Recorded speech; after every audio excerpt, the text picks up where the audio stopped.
দেশের রাজনীতির অঙ্গনে আবারও শোনা গেল তীব্র তোপের আওয়াজ। বিএনপির যুগ্ম মহাসচিব হাবিবুল নবী খান সোহেল সরাসরি আওয়ামী লীগ এবং প্রধানমন্ত্রী শেখ হাসিনাকে নিয়ে বিস্ফোরক বক্তব্য দিয়েছেন। কি বললেন তিনি? চলুন শুনে আসি আজকের বিশদ বিশ্লেষণ। দেশের রাজনীতির অঙ্গনে আবারও শোনা গেল তীব্র তোপের আওয়াজ।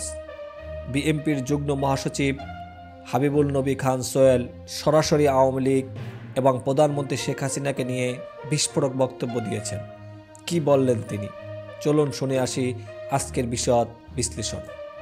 রোববার কিশোরগঞ্জ সদর উপজেলার দ্বিবার্ষিক সম্মেলনে প্রধান অতিথি হিসাবে বক্তব্য রাখেন হাবিবুল নবী খান সোহেল। তিনি বলেন, শেখ হাসিনার নেতৃত্বে দেশের নির্বাচন ব্যবস্থা সম্পূর্ণ ধ্বংস হয়ে গেছে। 9 বছরের লড়াইয়ের অর্জিত গণতন্ত্রকে 16 বছরে মাটির সঙ্গে মিশিয়ে দেওয়া হয়েছে। সোহেলের দাবি, দিনের ভোট রাতে হয়েছে, 154 আসনে বিনা প্রতিদ্বন্দ্বিতায় নির্বাচন হয়েছে। এমনকি শেখ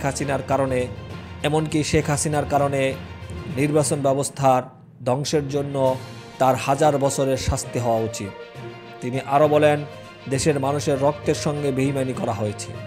ভারতকেও হুঁশিয়ারি দিয়ে সোহেল বলেন, বাংলাদেশের অভ্যন্তরীণ বিষয়ে হস্তক্ষেপ করলে দিল্লি পর্যন্ত খবর করে ছাড়বে বিএনপি। বন্ধুত্ব করতে চাইলে দেশের জনগণের সঙ্গে করতে হবে, শেখ হাসিনার সঙ্গে নয়। বিএনপির নেতাকর্মীদের দুর্দশা নিয়ে সোহেল আরও অভিযোগ করেন, গত 16 বছরে বিএনপির নেতাকর্মীরা রাতে ঘুমাতে পারেননি। একের পর এক মিথ্যা মামলা এবং হয়রানির শিকার হতে হয়েছে।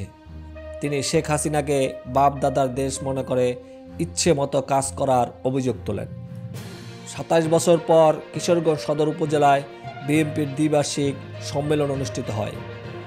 খালেদ সাইফুল্লাহ সোহেল সভাপতি এবং হাজী ইসরাইল মিয়া সাধারণ সম্পাদক নির্বাচিত হন।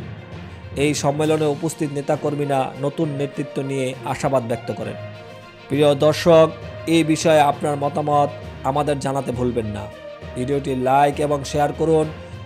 আমাদের চ্যানেল সাবস্ক্রাইব করে দেশ বিদেশের সকল আপডেট পেতে পাশে থাকুন।